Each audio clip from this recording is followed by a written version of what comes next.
Jawapan kepada so what tu adalah kita punya outcome. So, features, bila kita cakap rumah ni 3 bilik air, okey, 4 bilik air, kapus dia boleh masuk 2 kereta. Orang akan tanya, so what? Bagi reason, kenapa? Okey? Boleh tulis ni, nota. Setiap kali korang cerita features, you all kena bagi reason. Okey? Contohlah kapus. Okey. Kapus ni sangat luas. Okey, reason dia boleh masuk 2 kereta. Tu reason dia lah, boleh masuk 2 kereta. Okey, reason dia boleh masuk 2 kereta.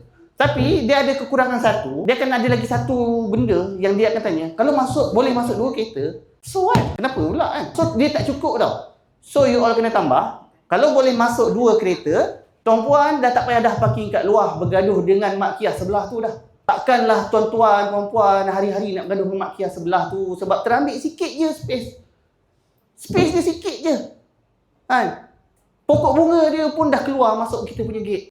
So dah tak perlu dah tuan-tuan, tenang, aman, sejahtera, tak gaduh dah dengan jiran. Itu feelings.